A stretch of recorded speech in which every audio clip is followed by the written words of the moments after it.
Hey, coucou tout le monde, c'est Lady Skrill. Et aujourd'hui, comme promis, je vous retrouve pour essayer de vous expliquer ce que c'est que le pickline et non pas le pickline, comme je le disais jusqu'il y a peu. Et ouais, bon, pour ma défense, c'est ma synthèse vocale qui dit pickline, donc voilà. Alors, avant de commencer, je tiens à rappeler que je ne suis pas médecin ni infirmière.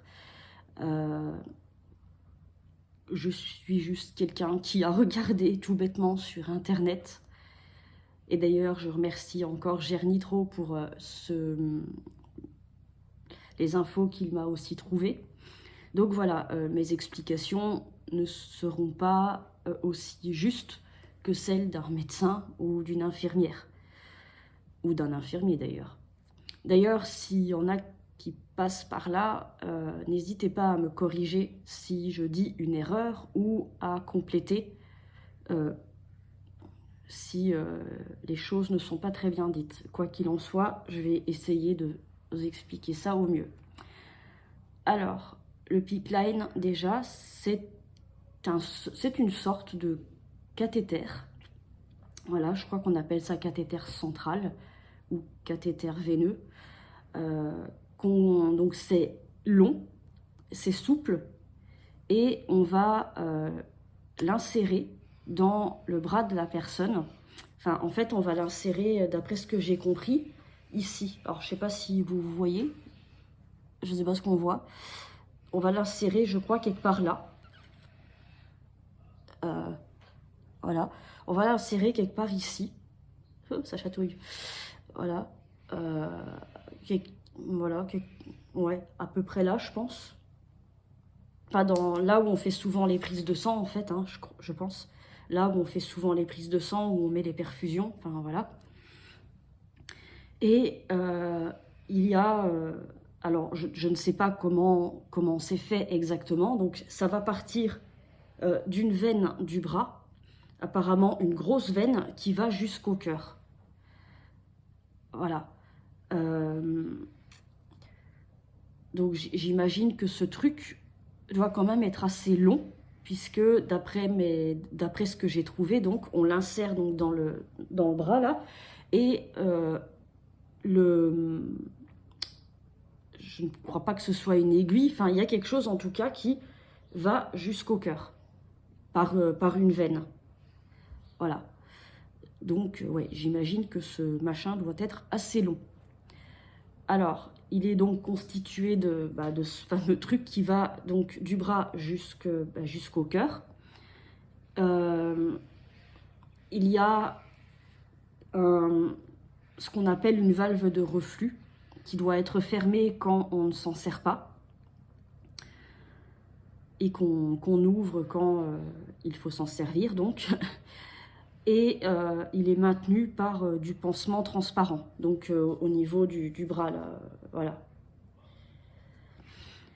Le pickline peut être installé de plusieurs jours, plusieurs semaines à plusieurs mois. Tout dépend de son utilité et des traitements que la personne qui en bénéficie a. On peut s'en servir apparemment pour certaines choses comme les chimiothérapies, dans le cas de personnes atteintes de cancer. On peut s'en servir pour injecter, comment ils ont appelé ça dans ce que j'ai vu, une mince. Ah, je suis désolée, hein, je connais pas du tout ça moi non plus, donc voilà, je me base sur ce que j'ai trouvé. Donc on peut donc s'en servir pour la chimiothérapie, pour tout ce qui va être injection sanguine, d'après ce que j'ai compris, pour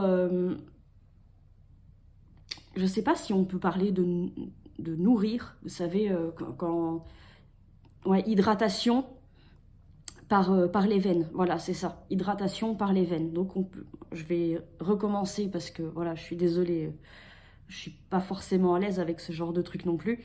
Donc on peut s'en servir dans le cadre d'une chimiothérapie pour les personnes atteintes de cancer. On peut s'en servir pour faire une hydratation par voie veineuse, pour injecter certains médicaments qui doivent passer par voie sanguine, et également pour faire des prises de sang.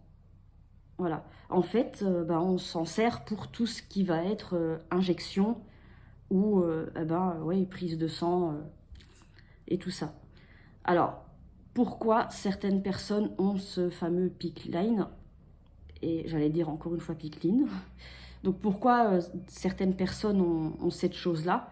Eh bien, alors il faut savoir que c'est prescrit par un médecin, déjà.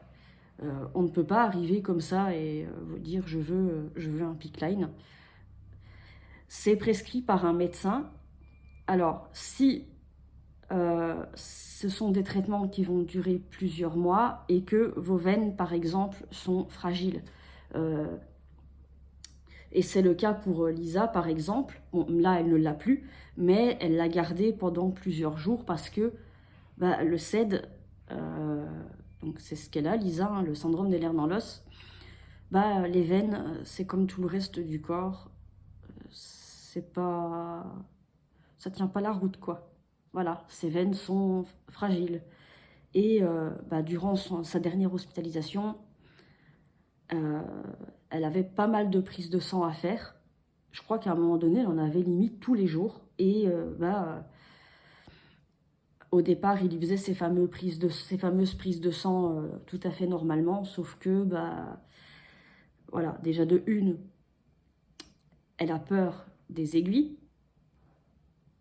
Et en particulier quand c'est d'autres personnes qui les manipulent. Voilà, pour ça qu'elle est capable de se faire ses injections elle-même, mais quand c'est une autre personne qui manipule, elle a peur. Et parce que, dans le cadre du SED, ses veines, c'est une catastrophe, comme tout le reste. Et du coup, quand ils l'ont opéré de la cuisse, là, eh bien, ils lui ont mis ce fameux PICC line, donc dans le bras, quoi. Donc on peut s'en servir pour ça. On peut aussi le mettre parce que certains traitements peuvent abîmer les petites veines des bras et des poignets, puisque oui, c'est vrai que des fois, on peut faire aussi des injections ou quoi par le poignet. Voilà. Ou faire des prises de sang par le poignet aussi. Ça, on l'a déjà fait. Ça fait pas du bien d'ailleurs. Voilà, on va donc s'en servir pour toutes ces choses-là. Et ça se retire sans problème. On vous l'enlève tout simplement. Donc c'est pareil, hein, ce sont des médecins et des infirmières qui manipulent ça. Une personne ne manipulera jamais elle-même son PICC line. D'après ce que j'ai compris, c'est totalement interdit. Seul un médecin ou un infirmier, une infirmière peut manipuler ce genre de truc. Et c'est un médecin qui doit le retirer. Donc voilà. Ça se retire apparemment sans douleur, sans anesthésie, sans rien. Juste pour le mettre, d'après ce que j'ai compris, dans la plupart des cas, c'est fait sous anesthésie locale. Voilà, c'est fait sous anesthésie locale et l'intervention dure à peu près 1 heure, dans ce que j'ai lu. Et voilà, ça ne nécessite pas forcément d'hospitalisation, ni d'être à jeun. Voilà. Là, Lisa, elle, c'était sous anesthésie générale, étant donné que ça a été fait au même moment que l'opération de la cuisse.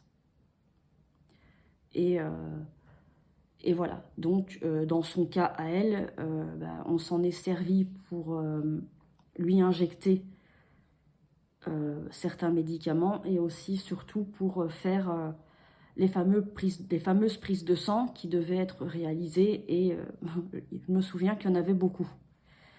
Voilà.